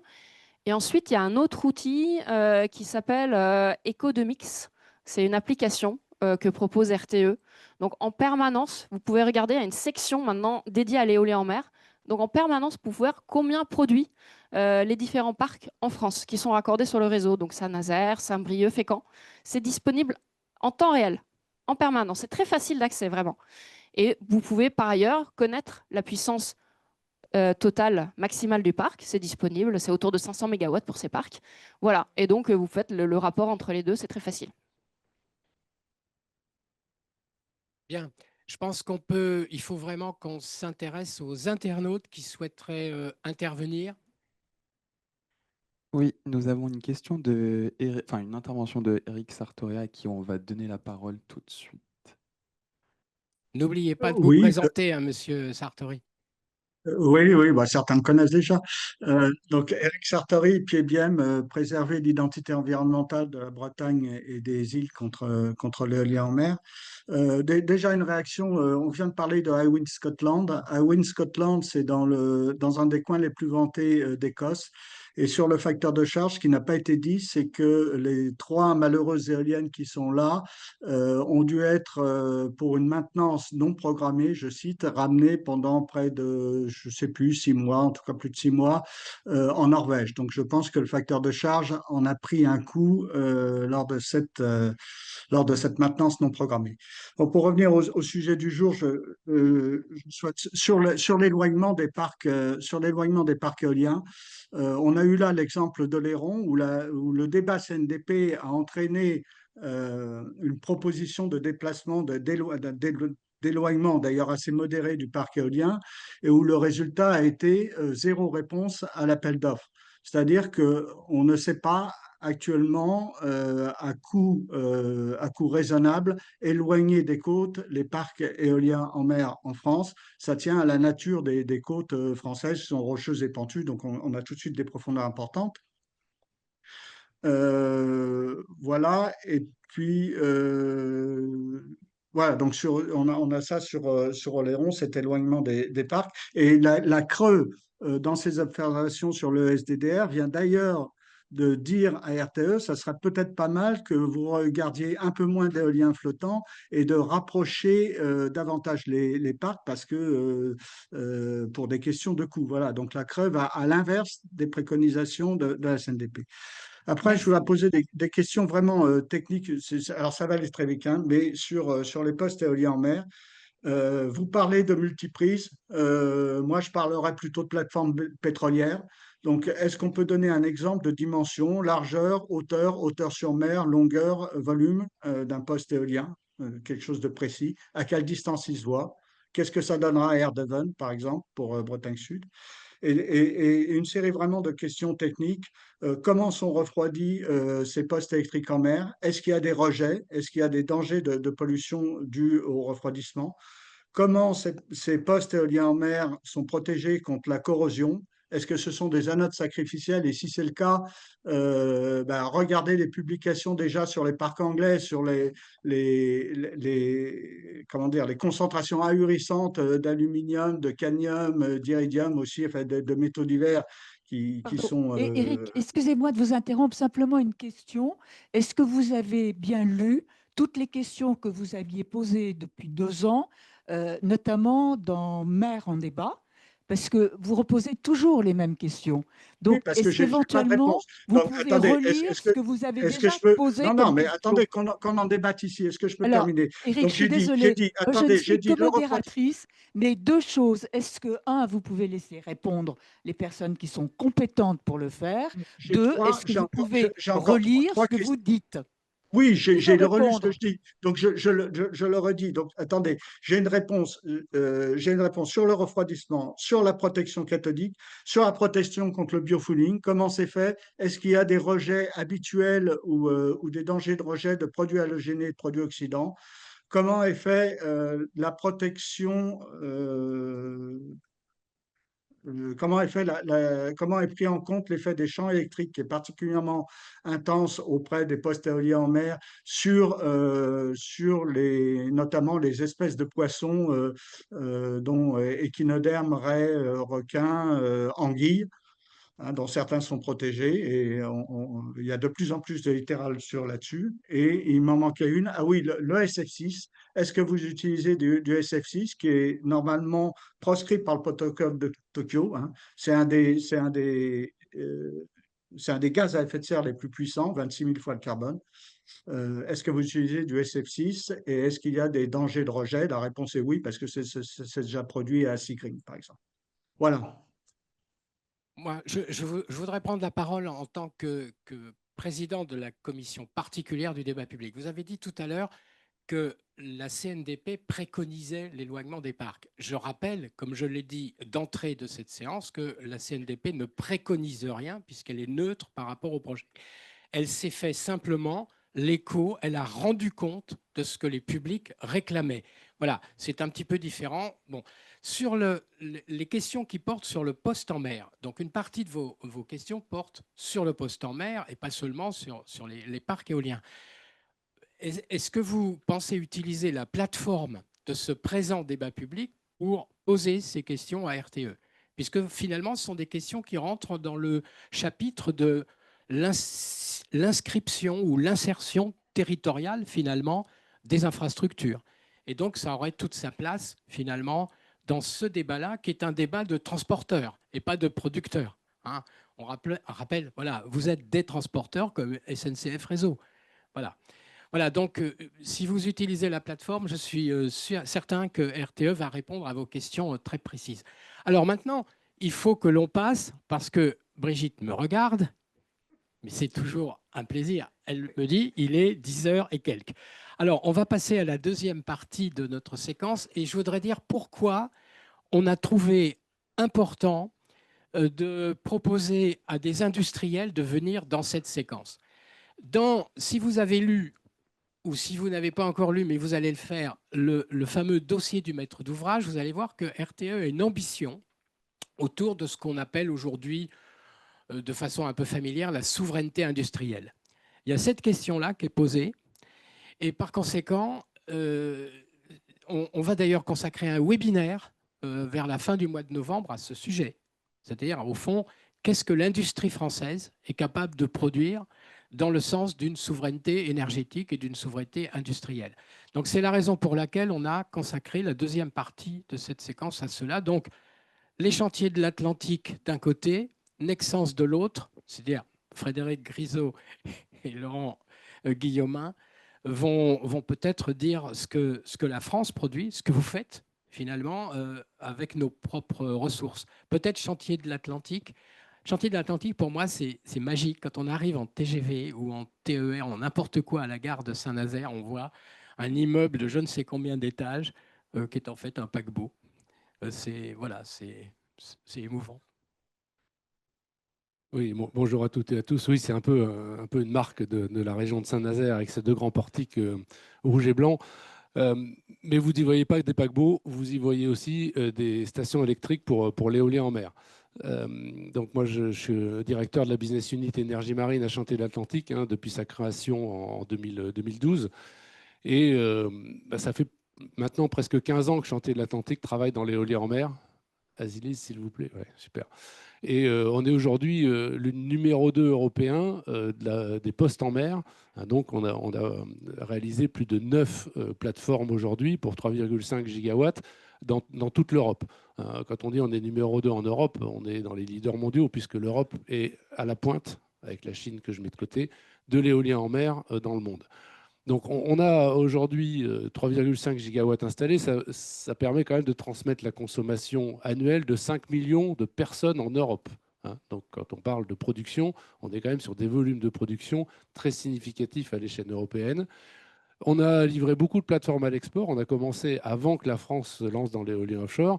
On fait 50% de notre chiffre d'affaires à l'export et on exporte vers l'Allemagne. Vous ne trouverez pas beaucoup d'industriels français qui exportent vers l'Allemagne. Je pense que mon collègue de Nexan en fait partie, mais vous n'en trouverez pas beaucoup. Donc on a un vrai savoir-faire industriel ici en France autour de ces postes en mer. On a devant nous en commande 4,3 gigawatts, en particulier pour RTE, avec la commande des sous-stations à courant continu que nous avons signées il y a un peu plus d'un an. Alors, on va parler dimension, la question existait, mais effectivement, quand on va loin des côtes, on doit passer en courant continu. Et quand on passe en courant continu, on a des plateformes qui sont effectivement plus imposantes. Les deux petites plateformes vertes que vous voyez à gauche, c'est Saint-Nazaire et puis Arkona, qu'on a livré pour l'Allemagne en 2018. Et puis, une 25 gigawatts en courant continu. Ça pèse une fois et demie une tour Eiffel. Alors, souvent, je fais ces présentations-là pour des Parisiens, donc je prends des exemples parisiens. J'aurais pu prendre le pont de Saint-Nazaire. Voilà, mais tout le monde se rend compte un petit peu de la taille. Donc effectivement, c'est gros, c'est volumineux, mais ça permet de transmettre des quantités de courant très importantes. Et puis plus on va loin, plus c'est profond. Donc effectivement, quand on est dans des profondeurs de 110 mètres d'eau, comme sur le champ de golfe de Gascogne Sud, dont parlait aussi Francis Bossire en introduction, les zones qui ont été choisies dans le cadre de la mer en débat, on se retrouve dans 110 mètres d'eau avec des plateformes qui sont effectivement très hautes et qui posent des défis technologiques qu'on relève évidemment, puisque c'est notre métier. Mais effectivement, ça fait plus on s'éloigne et plus c'est imposant et plus c'est compliqué à construire. Mais à Saint-Nazaire, on aime bien construire des choses imposantes et compliquées. C'est dans notre ADN.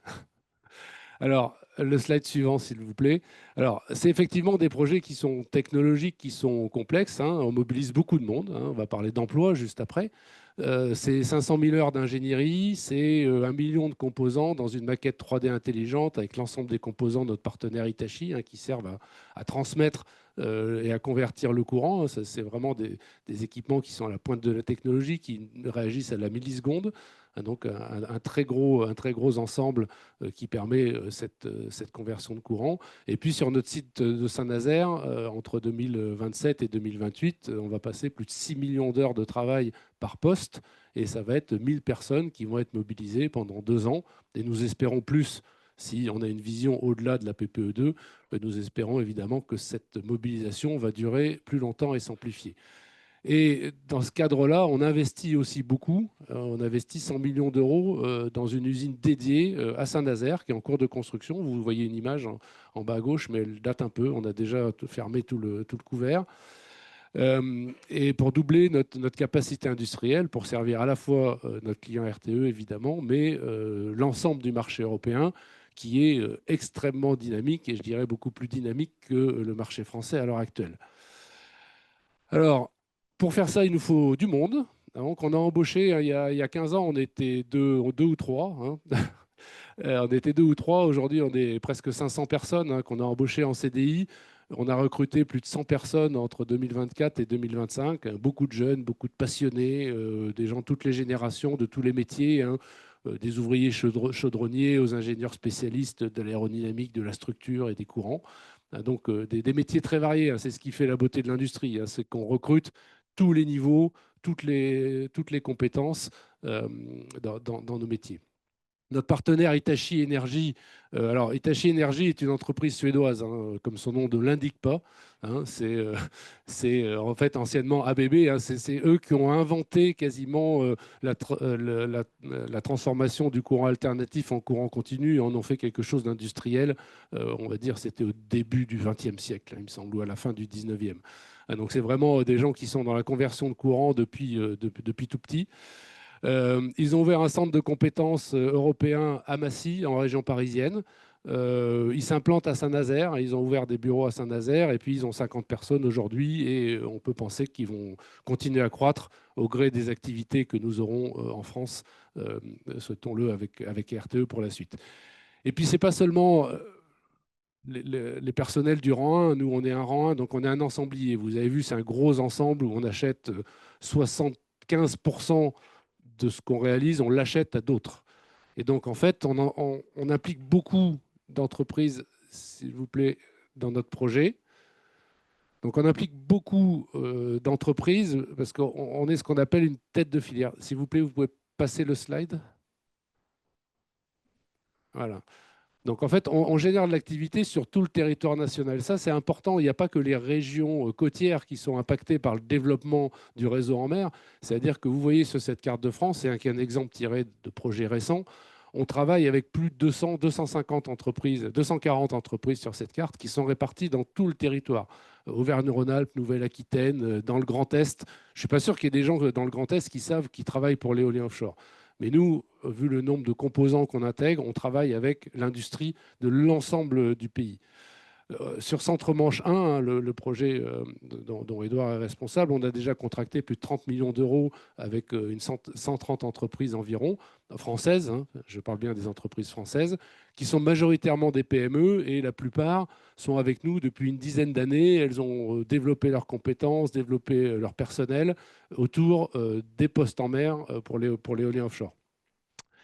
En parallèle de ça, on a aussi quelques grands contrats avec des grands groupes français, hein, des grands groupes français qui eux-mêmes vont réaliser des parties du scope en s'appuyant sur leur réseau de PME. Je pense en particulier à Vinci qui va réaliser le poste à terre pour notre partenaire Hitachi. Vinci, c'est un grand groupe de BTP. Il s'appuie sur des dizaines d'entreprises du BTP, en particulier, dans ce cas-là, dans la région Normandie en particulier. Donc en fait, derrière les contrats que passe RTE ou derrière les contrats qu'on prend à l'export, on fait fonctionner toute une chaîne d'entreprises sur le territoire national. Et ça, depuis maintenant presque 15 ans. Voilà, c'était ce que je souhaitais vous dire avec un petit mot de conclusion peut-être sur le dernier slide, c'est que, s'il vous plaît, c'est qu'en fait, développer le réseau en mer, c'est aussi développer ou contribuer au développement d'une industrie qui est nationale, européenne. Hein, on a vu, il y a des retombées en France, il y a des retombées en Europe, et là, on est à 99,9% européen dans notre contenu, qui permet de renforcer notre souveraineté énergétique. L'éolien offshore, de façon générale, et le réseau en particulier, c'est une industrie européenne qui a été inventée par les Européens et qui aujourd'hui se fournit dans l'industrie européenne. Donc la souveraineté énergétique de l'Europe, elle s'appuiera sur l'éolien offshore comme étant l'un de ses leviers industriels pour sa souveraineté. Notre activité dans l'éolien en mer a commencé en 2010 et la business unit dédiée à cette activité a été créée en 2013. Ça fait donc maintenant 15 ans que nous nous intéressons au marché de l'éolien offshore. Avec le raccordement de Dieppe-le-Tréport, c'est la 9e sous-station raccordée au réseau européen. Et ça se répartit à peu près 50-50 entre la France et l'étranger, puisque nous en avons installé 5 en France et 4 à l'étranger, en Belgique, au Royaume-Uni et en Allemagne. Une sous-station électrique, ça sert avant tout à transformer l'énergie des éoliennes en augmentant leur tension pour la renvoyer à une tension plus élevée sur le réseau électrique de RTE. Une sous-station, finalement, c'est un grand Lego dans lequel des centaines de composants arrivent et dans les ateliers, des gens qui nous font les tableaux électriques, les groupes de secours, les équipements de connexion, la protection incendie, etc. Une sous-station, effectivement, c'est un grand Lego puisqu'on assemble des milliers de pièces pour les intégrer dans un grand ensemble qui fait près de 3000 tonnes. La plupart des salles sont climatisées et déshumidifiées parce qu'elles contiennent des équipements électriques qu'il faut protéger des conditions de l'air marin, de l'humidité et maintenir à des températures raisonnables. Et pour ça, on travaille maintenant depuis le début avec des entreprises locales, françaises en tout cas, alors soit de la région nantaise, soit de la région Normandie, mais nous travaillons avec tous les grands équipementiers électriques sur nos sous-stations AC en particulier, où nous achetons des équipements dont un certain nombre sont fabriqués à Aix-les-Bains, par exemple. Sur les sous-stations à courant continu, qui sont des systèmes beaucoup plus complexes, là, nous avons un partenariat avec Hitachi Energy et nous fonctionnons au sein d'un consortium dans les commandes que nous avons prises l'an dernier pour RTE, pour les 3 sous-stations HVDC que nous avons actuellement dans notre carnet de commandes, où chacun réalise la part de ses travaux sous sa propre responsabilité dans un grand modèle intégré, dans une grande maquette CAO en 3 dimensions dans laquelle nous intégrons et ensuite nous réaliserons l'ensemble des installations. La raison pour laquelle on passe de courant alternatif à courant continu, c'est que plus on est loin des côtes, et plus il y a de pertes de courant en courant alternatif. Et au-delà de 80 km du point de raccordement, on est obligé de passer en courant continu parce que sinon il y a trop de pertes en courant alternatif. Et là, on fait vraiment un saut de technologie puisqu'il faut avoir des équipements qui permettent non seulement d'augmenter la tension de l'électricité des éoliennes, mais aussi de redresser le courant pour l'envoyer de façon continue. Donc on a des plateformes qui grossissent d'un facteur 4 ou 5 fois plus grosse. Et donc, ça implique un changement d'échelle. Et nous, Chantier de l'Atlantique, suite à la commande de ces sous-stations HVDC par RTE, on investit 100 millions d'euros sur notre site pour agrandir notre capacité, doubler notre capacité de production de façon à absorber l'augmentation de taille, le changement d'échelle. Et en ce moment, nous sommes en train de construire 2 nouveaux ateliers de peinture et de faire des modifications majeures sur notre site pour pouvoir accueillir ce changement d'échelle. On a une énergie qui est abondante, qui est bon marché, comme l'ont montré les derniers appels d'offres, et qui est majoritairement produite par des entreprises européennes et en France par des entreprises françaises comme la nôtre, avec derrière elles des centaines de PME et de retombées économiques dans l'ensemble des régions françaises.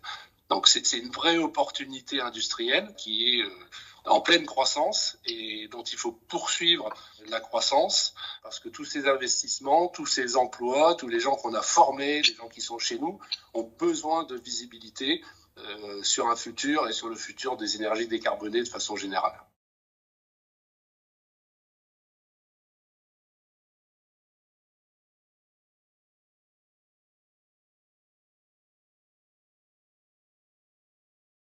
Alors, ce qui est important, c'est qu'il y a des câbles partout. Et donc, Nexans, effectivement, est une entreprise, un câblier. C'est ça, oui. Donc oui, Laurent Guillaumin, moi je suis directeur commercial. Alors rassurez-vous, je ne suis pas venu vous vendre du câble. Dans un exercice un peu particulier, mais ravi de pouvoir apporter un peu de lumière sur ce sujet. Le câble, on le voit pas. Par essence, c'est notre métier de le protéger. Et pour le protéger, il faut qu'il soit caché. Donc le câble à terre, il est enfoui sous terre. Et pareil en mer, enfoui sous les fonds marins. Je veux bien qu'on montre la slide suivante encore, s'il vous plaît. Rapidement, Nexans, c'est un gros groupe français, anciennement Alcatel Câble, 25 000 personnes dans le groupe Nexans. La division qui s'occupe de câbles haute tension, qui fait des projets clés en main, est un peu particulière au sein de Nexans. Ça représente près de 3 000 employés. En France, on est particulièrement actif, évidemment. On a fait le raccordement des postes de Saint-Brieuc et Dieppe-le-Tréport pour RTE, c'est notre client préféré. On travaille aussi sur l'interconnecteur Celtic qui relie l'Irlande à la France, donc un grand enjeu européen aussi d'interconnexion des différents gestionnaires de réseau. Alors, on a plusieurs usines dans cette partie, beaucoup d'usines en France chez Nexans, mais pas qui fabriquent du câble haute tension. On fabrique du câble haute tension chez Tim en Belgique, à Charleroi pour le câble terrestre, et en Norvège, à Halden pour le câble sous-marin. Et aussi aux US, on a une usine qui est la seule capable de fabriquer des câbles haute tension aux États-Unis. Donc on y reviendra un petit peu. On a aussi nos propres bateaux, donc qui permettent, comme j'en parlais tout à l'heure, de protéger le câble, de le dérouler en mer et de venir le protéger. Si vous pouvez montrer la suivante, s'il vous plaît. C'est une implantation géographique voilà, de notre division qui s'occupe des projets clés en main. Encore une fois, très présent en France. On est à Nantes avec un bureau d'ingénierie marine. Calais pour un centre d'essai, le centre d'essai mondial sur la haute tension. Paris, évidemment, pour la gestion des projets. Et puis, bon, tous les sites où on est en opération, évidemment, drainent du personnel Nexans pendant la durée de vie du projet.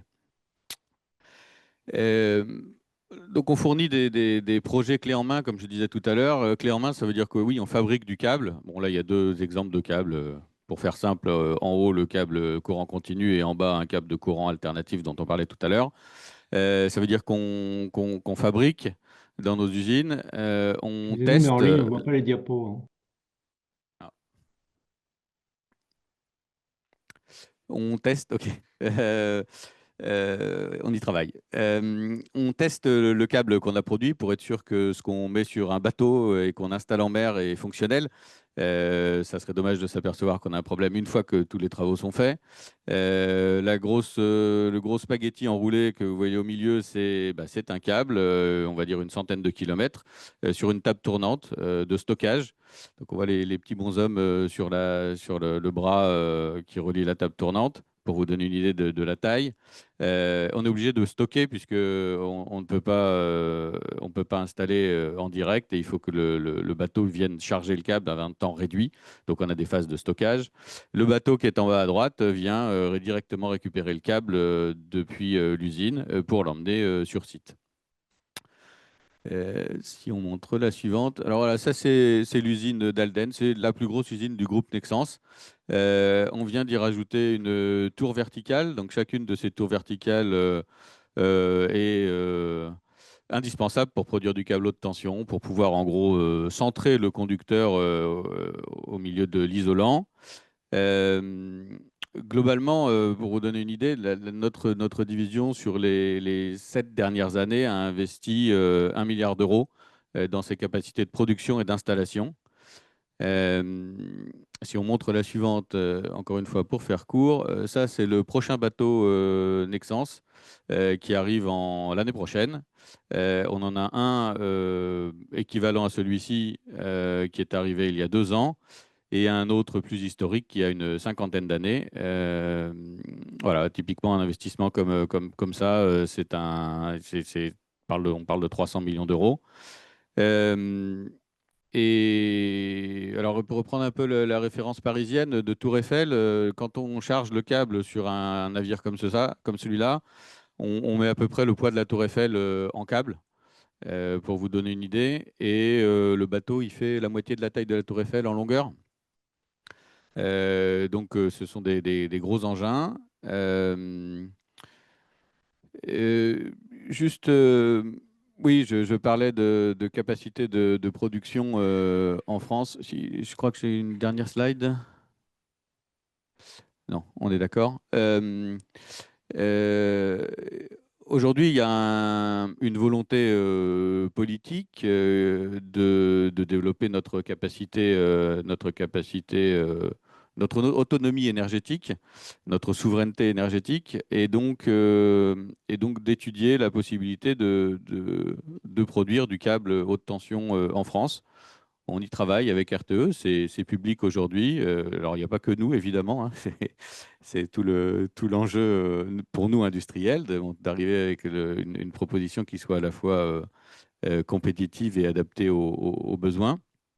Et quelque chose sur lequel Nexans est particulièrement intéressé en tant qu'encore une fois grosse entreprise française qui pour l'instant ne produit pas en France de câbles haute tension.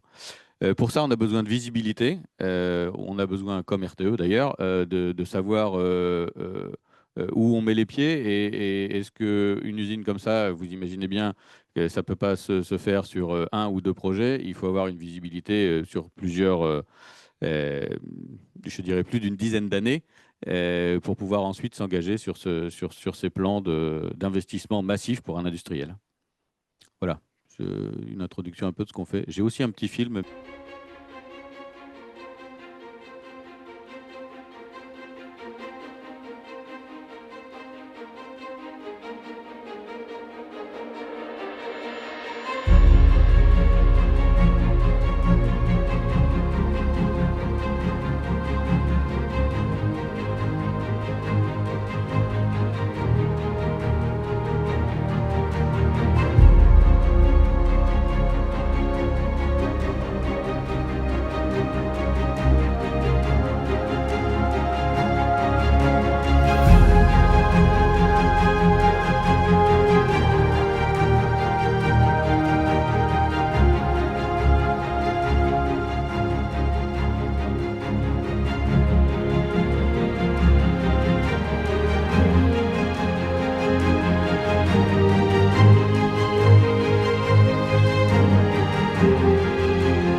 Oui, je me permets une petite réaction, des compléments, parce qu'effectivement, la question de la souveraineté, elle est essentielle, elle est au cœur de notre proposition de schéma de développement du réseau, d'ailleurs.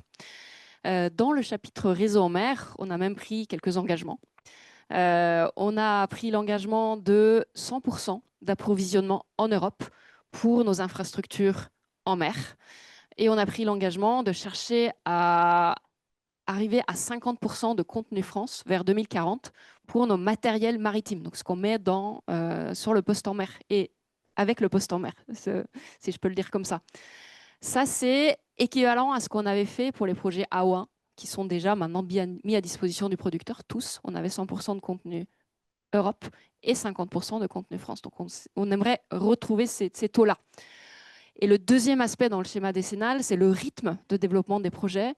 On a proposé à l'État d'avoir un rythme lissé avec 1 ou 2 postes en mer mis en service par an, éviter les stop and go là, avec des points très importants une année et rien du tout l'année suivante.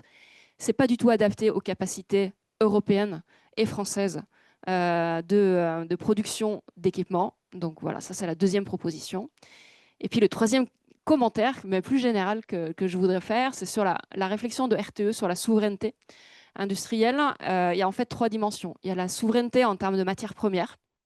Donc là, on a un dialogue avec nos constructeurs pour essayer de remonter la chaîne de valeur et comprendre d'où viennent les matières premières et s'assurer que c'est durable, que c'est sûr, que c'est compatible avec le respect de l'environnement.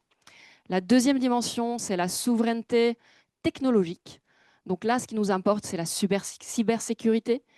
C'est le fait que le contrôle-commande, qui est le cœur un peu névralgique des postes en mer, soit de propriété chez nos fournisseurs de rang 1 et pas sous-traité quelque part très loin.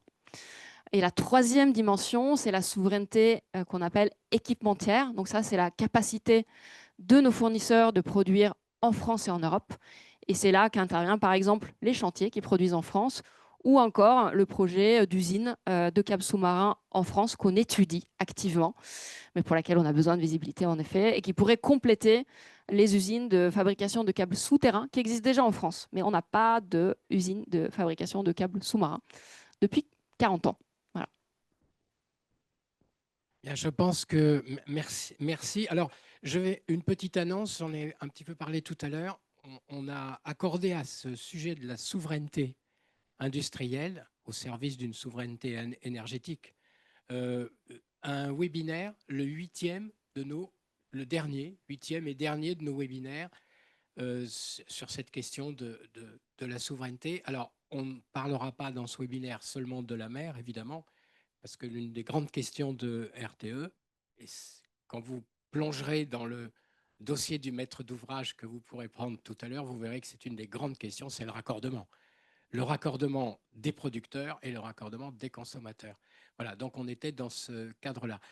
Là maintenant, on peut passer à nouveau à une séquence d'échanges et peut-être qu'on pourrait inverser, c'est-à-dire commencer par des internautes cette fois. C'est possible? Non, c'est pas dans 2 minutes. Alors, est-ce que je peux servir de lien, si je puis dire, donc de raccordement euh, entre deux moments? Est-ce qu'il y a une particularité pour un navire câblier? Car une chose qui m'avait absolument fascinée quand j'avais été justement à Elden, c'était d'une part la hauteur de la tour. Il faudrait peut-être que vous expliquiez pourquoi elle est aussi haute. Et la deuxième chose, comment, une fois le câble chargé, comment il est déchargé en mer et le problème de l'équilibre que le navire doit conserver. Alors, sur l'aspect de la tour, ça fait 150 à 200 mètres une tour. L'idée, c'est de pouvoir dérouler un conducteur, le métal qui va conduire l'électricité, à l'intérieur d'un isolant. L'isolant qui est en liquide au moment de la visqueux au moment le processus d'isolation et donc on a besoin d'une phase verticale dans laquelle cet isolant se solidifie autour du conducteur. Plus la tour est haute, plus on peut avancer vite dans l'isolation du conducteur. Euh, ce genre de process prend beaucoup de temps. On produit en gros 300 km de câbles sur une tour par an, pour vous donner une idée. Les bateaux, oui, ce sont des bateaux très particuliers. Ils ont des capacités de positionnement déjà très avancées pour pouvoir dérouler le câble aux endroits précis où on a besoin de le dérouler.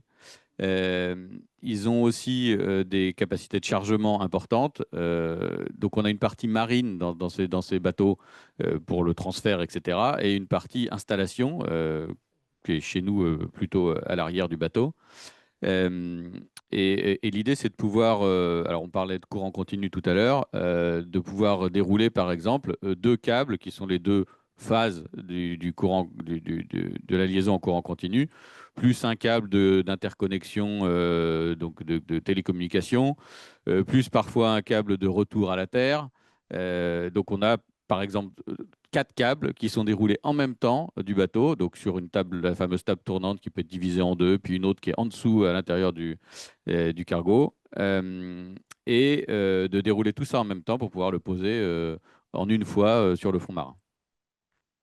Voilà. Très bien. Est-ce que maintenant les 2 minutes sont écoulées et qu'on peut solliciter les internautes? Très bien, merci.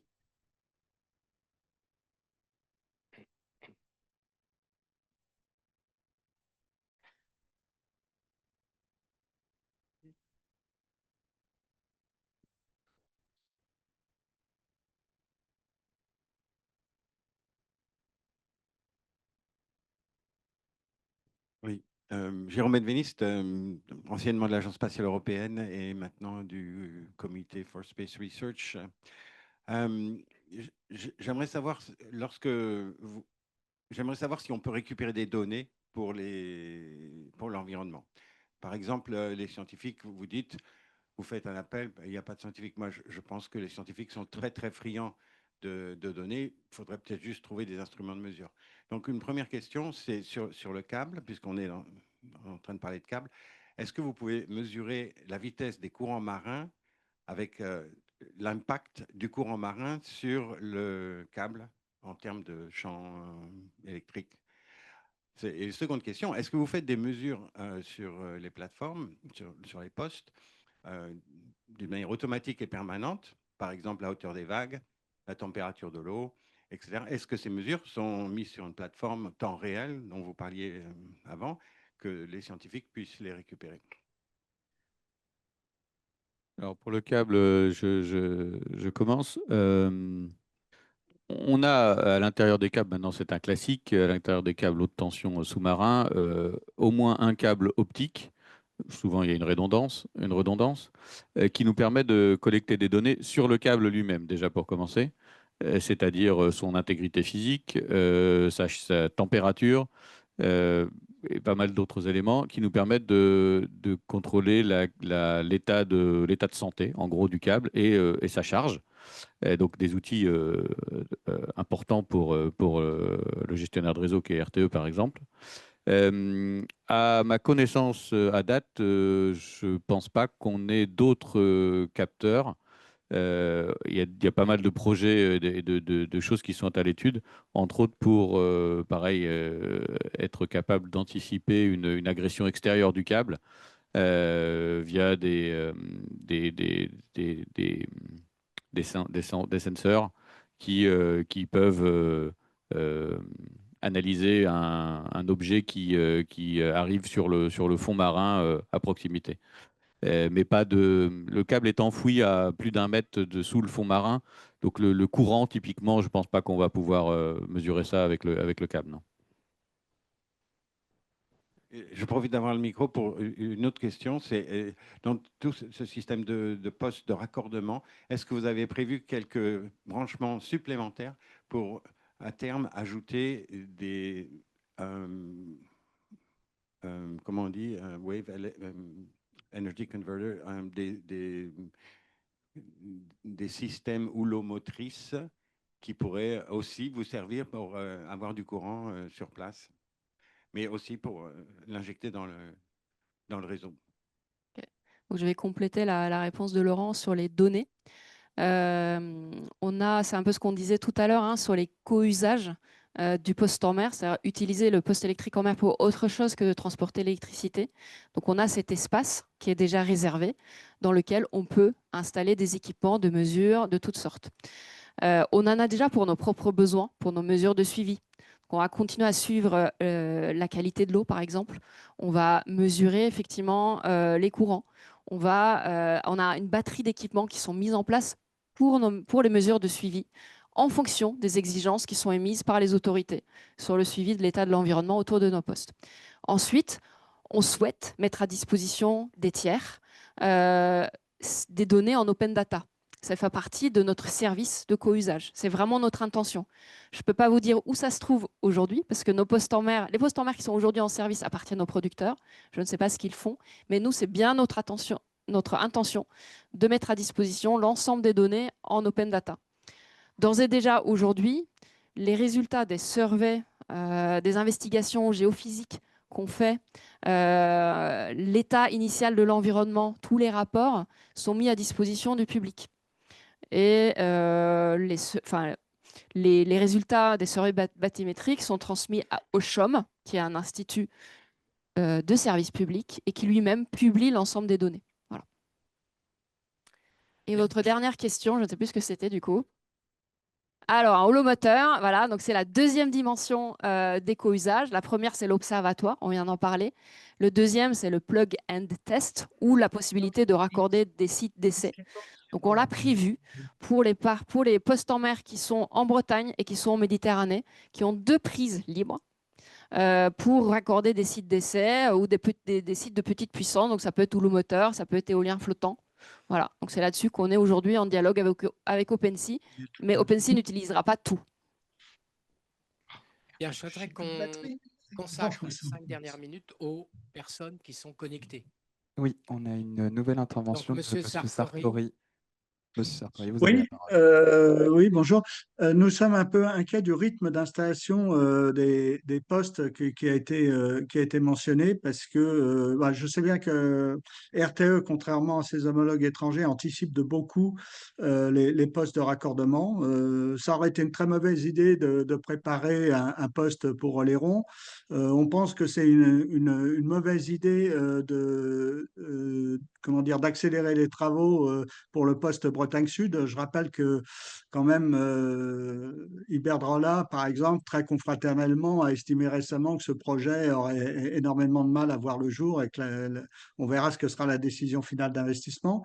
La CRE elle-même insiste sur le risque de coûts échoués à cette stratégie. Et enfin, avons-nous besoin de cette électricité? L'Académie des sciences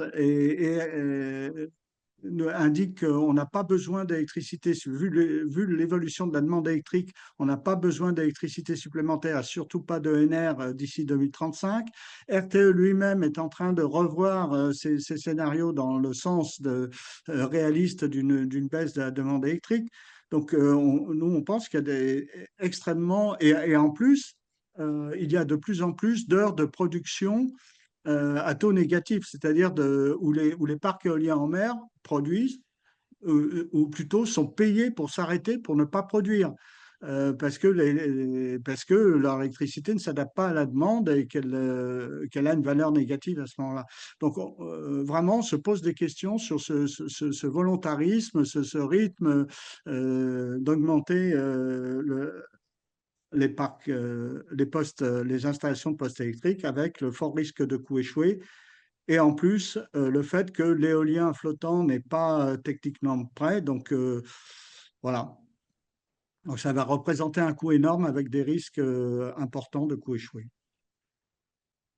Alors, donc la première question finalement que vous posez, c'est est-ce que c'est une bonne idée d'anticiper? Vous dites que RTE, contrairement à ses homologues, anticipe beaucoup. Alors, contrairement à ses homologues, ce n'est pas vrai. TenneT a signé, par exemple, en 2022, un contrat de 30 milliards d'euros sur 14 projets de raccordement. TenneT anticipe beaucoup plus que RTE. Il n'y a pas photo. Ensuite, est-ce que c'est en soi une bonne idée d'anticiper? Alors, nous, à RTE, et je pense que la plupart des gens avec qui on discute pensent que oui, l'État pense que oui. Pourquoi? Prenons deux exemples simples. Si on n'avait pas anticipé le raccordement de Bretagne Sud et les parcs de Méditerranée en créant des postes mutualisés de 750 MW, on aurait fait des raccordements individuels pour chacun des parcs. On aurait doublé le nombre de postes en mer nécessaires. Donc ça aurait été beaucoup plus cher et avec un impact plus important finalement pour les usagers et le milieu marin. En Centre-Manche, de la même manière, si on n'avait pas mutualisé la puissance pour Centre-Manche 1 avec les parcs de Centre-Manche 1 et Centre-Manche 2, on aurait dû doubler le nombre de câbles nécessaires pour le raccordement des deux parcs. Ce n'est pas forcément non plus l'intérêt ni des consommateurs, ni du milieu marin. Après, vous pointez sur, mais il y a de l'incertitude. Si jamais, quelque part, en sous-jacent, c'est si les autres parcs ne viennent pas, qu'est-ce qu'on fait? Bon, en fait, RTE intègre quand même un certain nombre d'aléas dans sa manière de piloter les projets. L'aléa d'abandon de projet existe. Donc, on en parle avec les régulateurs, on en parle avec nos fournisseurs et on trouve des solutions. Voilà. Est-ce que je peux répondre sur TenneT? Les Pays-Bas viennent de décider de diminuer de 40% leur projet éolien en mer. Donc, je ne suis pas sûr que TenneT ait pris la bonne décision. Moi, ils pourront les revendre. Et sur Centre-Manche 1, vous faites bien de le mentionner parce que les coûts de raccordement prévus par RTE sur Centre-Manche 1 ont doublé en 3 ans. Donc, il faut aussi discuter de vos projections en coûts de raccordement parce que ça pose quand même un certain nombre de questions. Monsieur Sartori, je pense que vous allez avoir l'intention dans ce débat public de déposer un cahier d'acteurs. Oui, mais d'abord, le format n'est pas encore défini et Non, mais on fera peut-être. ça va être fait. En tout cas, je pense que ce sera intéressant. Moi, je m'adresse à toute la salle qui est là, ainsi qu'à tous les internautes. Je pense que là, on est dans la partie la plus dynamique du débat public, c'est-à-dire qu'il y a des questions qui sont mises en débat. Et c'est pour ça que le débat public est intéressant. Et là, c'est ce que vous venez de faire. Alors évidemment, vous avez la réponse de RTE, hein, bien sûr. Donc, ce sera intéressant que vous puissiez déposer un cahier d'acteurs. Et je rappelle aussi à tous les internautes et toutes les personnes présentes ici que vous pouvez interpeller la plateforme qui a été mise à votre disposition pour poser des questions aussi bien à RTE qu'à la commission particulière du débat public s'il y a des choses qui vous interpellent. Voilà. Est-ce qu'il y avait d'autres internautes? Parce que nous nous rapprochons de 11 heures. Moi, je pense qu'on pourrait prendre une deuxième main levée. Non, alors j'ai un signe qui me dit pas de deuxième main levée actuellement. Bien, alors juste un mot pour conclure, puisqu'il est 11 heures. Donc, je voudrais vous dire que tous les membres de la commission particulière de ce débat public sont à votre écoute et sont à votre disposition si vous voulez les saisir. Donc, n'hésitez pas à le faire. Le débat va se poursuivre jusqu'au 14 janvier. Voilà.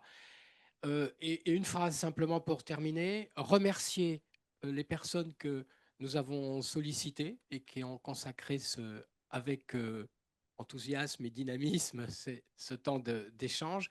Remercier Monsieur le maire du Pouliguen ainsi que Brigitte Bornemann de nous avoir invités, nous autres, commission du débat public, dans cette séquence, cette séance annuelle 2025 des Océanes. Voilà, merci beaucoup. Et on attend vos questions, vos remarques et vos observations dans le cadre du débat public. Donc sur Internet, c'est facile. Vous saisissez branché sur demain et tout le reste suit.